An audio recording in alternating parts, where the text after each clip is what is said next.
Hello, friends. Robert Bevan here, author of the Caverns and Creatures series of comedy fantasy novels and short stories. With me is Sam West, and today we're going to be talking about the spell Beast Sense. All right, first glance, this appears to be like a poor man's fine familiar for Yes, what is it, druids and rangers?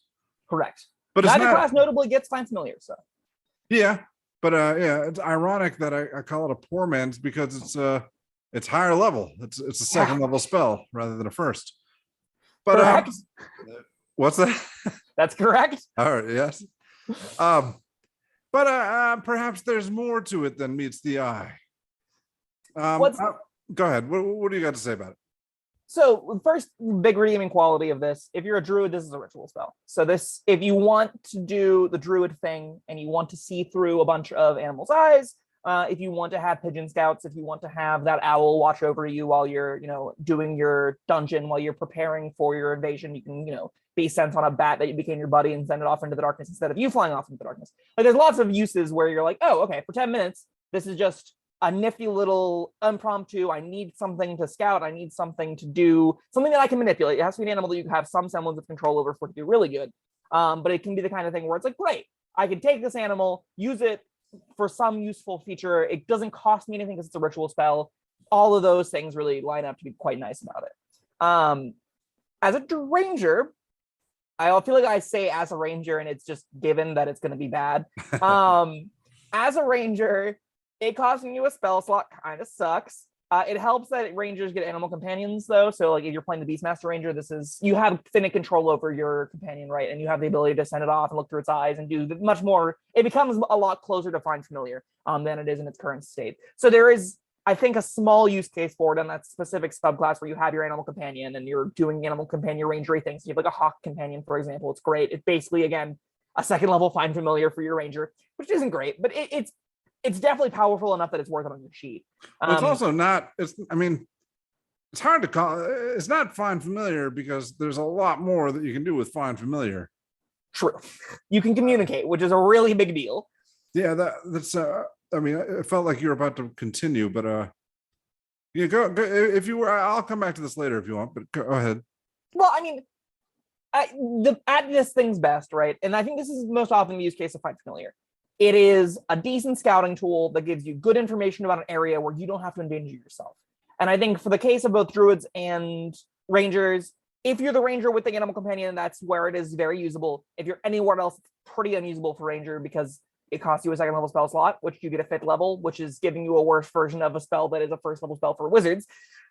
That's how it be sometimes. But if you there are a lot of use cases where you're getting basically what you'd ask for out of find familiar. Again, as long as you have good animal handling checks, as long as you meet the criteria that I think the spell asks for you, which is, care about animals, you'll probably get some decent stuff out of it. Yeah, I want to know about that criteria. It says you touch a willing creature. What does it take for the creature to be willing? Do you have to have it magically enchanted, or it has to just like you enough to accept the magic? Okay, whatever that means. It's the conundrum of, is a friendly creature always willing? Does it if it doesn't know what's about to happen to it, is it willing? Right. I would rule across the board that if you're going to run it as the creature has to understand what's happening to it, this spell is literally uncastable because I guarantee you every animal in 3 or lower is going to have no clue what. Yeah, well, that's what I was thinking. So if we're going by castable rules, then I guess anything that's not explicitly trying to avoid having this cast on it. Yeah, I would probably put it somewhere in it's friendly enough that you're able to touch it and interact with it, because you do have to touch it, right? That's a pretty big prerequisite. If you're even a friendly squirrel isn't necessarily going to let you walk up to it and touch it. But in this instance, it definitely reads to me as you've negotiated enough with the beast that it trusts you, where it's willing to put its guard down around you. That's what I probably would qualify as willing. Is it's if you could put a saddle on it, I think you could beast sense it, right? If you could attach something to it willingly, it probably is down with beast sense. That's where I would roll around that. It rules it as a DM. You're probably going to get even more flexible than that in the vast majority of tables, though. Vast majority of tables are probably going to roll it if you can touch the beast, it's willing. I have a related question now. Sure. Now, this doesn't give you any control over the beast. You can't tell it, give it instructions or anything. So, I mean, how useful is seeing through its eyes or hearing through its ears? If like, all right, squirrel, all right, can you go spy in the king's bedroom? Nope. You're going to discover where it hides its nuts. No.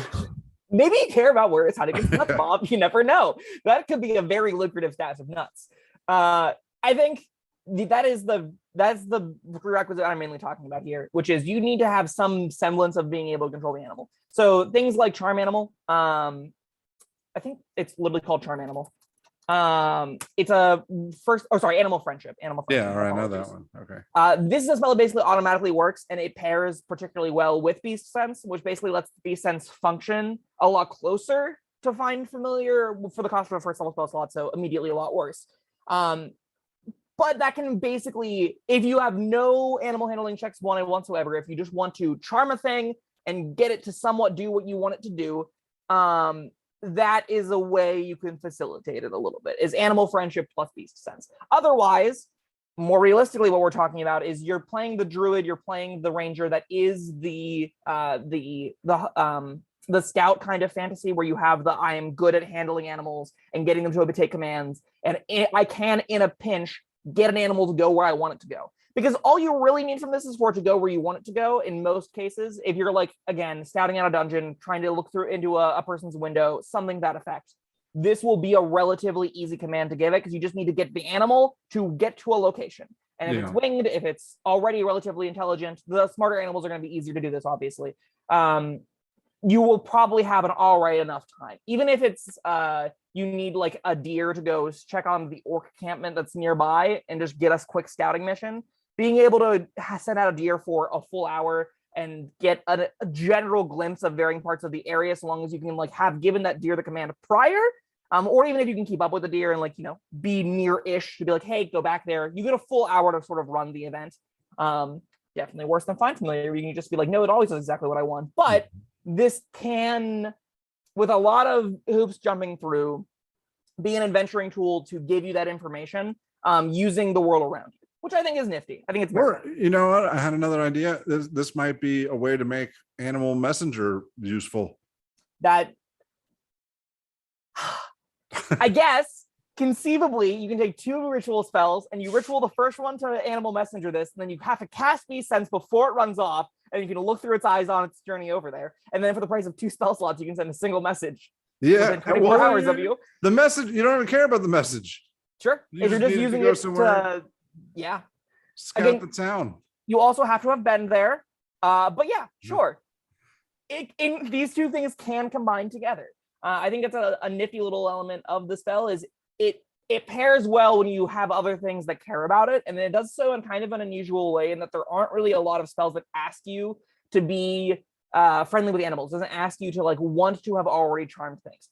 It makes it worse. It makes it a lot worse, because those spells just do the whole thing. Most spells like Find Familiar, again, it's the whole kit and caboodle. This is the entirety of what you want for reconnaissance in a one neat little package.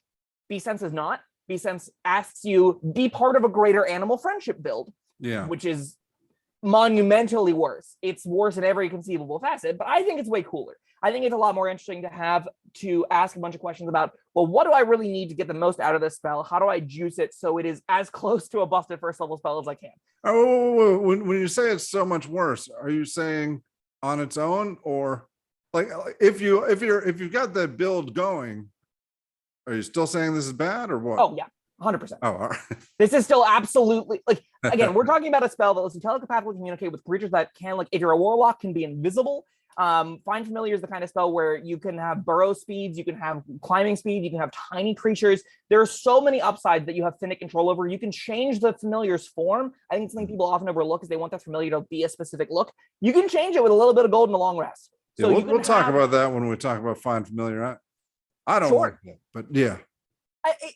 To me, it's very relevant here, because Find Familiar is it's all great. of that, no duration considerations, no spell casting, like using spell slot consideration, right? Because once it's up, it's just up forever. This is double the level, making it, again, way worse on the half casters, but also even on your full caster, even on your druid, this is like, Wizards get a first level feature that's better than Beast Sense across the board. even in the best case scenario where you do have an animal that's infinitely under your control, this still only lasts an hour and you still have no way to talk to it without having to do other things. If you like work out means of telepathically communicating with an animal over a long distance, that is something you're then pairing with Beast Sense to get a still worse effect than a first level spell, right? Because it's not indefinite. One area where it shines though is that you can have multiple going at the same time, right? I know, no, it's this is concentration. Ah, shucks. Yeah. That right, would be mind. a great upside. I think that would be a really cool addition, actually. If this wasn't a concentration spell, I'd be all for it. Then you'd have a real upside over a first level spell. Yeah. Unfortunately, you don't have that luxury when you're looking at, this spell. I will say, like, Find Familiar is such a powerful spell. Like, it's in a tier where I would consider it possibly the best spell in the entire game. That's how good Find Familiar is. So when we're looking at a spell that's like, this isn't as good as that, that's fine. This doesn't need to be as good as Find Familiar. At a lot of tables, this is still going to be, no one has a familiar, you've got Beast Sense, and that's a cool reconnaissance tool. It's a nifty little trick you have in the back pocket. It's a nifty little world exploration bitty that you get that no one else can do right now. That's nifty. If I were you, I would just take a feat and take Arcane Initiate, take Find Familiar, and do this better. That's what I would do. But if you don't want to go and do a lot of the nonsense to try and get a familiar on every single character you're playing, because I mean, I'm that kind of player. I absolutely go out of my way to get a familiar on every single character I'm ever playing. This is good. This is excellent. This is a great little tool. Encourages build around me. Even at its like worst case scenario, being able to like grab a friendly squirrel, throw it off into the woods, and sort of track and see what's going on. At minimum, it's giving information about the world around you. At minimum, you're getting the sense that if there is something spooky happening in these woods, if there is a murderous cult out there capturing children, if there is a werewolf on the loose, having the ability to have a quick, tiny little cretin to sort of give you the intel of the world around you, it's handy. It's the kind of thing where you can drop concentration on that squirrel if it starts burrowing into where its nuts are, and you find a different pigeon and do it on that. And it can be a long-term kind of, I want to really sit down and use my druid to get a feel out over this long rest. I want to figure out what's going on in this woods by Beast Sensing a bunch of different critters and send them out. And that's like that's its floor. And that's a good enough floor that I'm happy to take it. All right. Well, you got a score for it? I think this is a 3. This is a great little exploration tool. It encourages you building around it. I mean, again, Find Familiar is a 5. That spell's utterly busted. And this isn't Find Familiar, but this is a lot of the parts of Find Familiar, and that's good enough, even at a higher level. Yeah, I'm not going to be that generous. I'll give it a 2 and feel generous for that. I'm not excited about it. Sure, that's fair. All right. Spell, it's not easy to use, for sure. No. All right, everyone. That was Beast Sense. Thank you, Sam, and thank you, everyone, for watching and listening. We'll see you next time. Bye-bye. Thank you for watching. If you found this helpful, informative, or entertaining, I'd really appreciate it if you hit the like button below. You needn't smash it. A gentle tap will suffice. If you want to see more videos like this, subscribe to the channel. And make sure you check out the links in the description, where you'll find my Caverns and Creatures series of comedy fantasy novels, Sam's full review of the spell, and other fun things.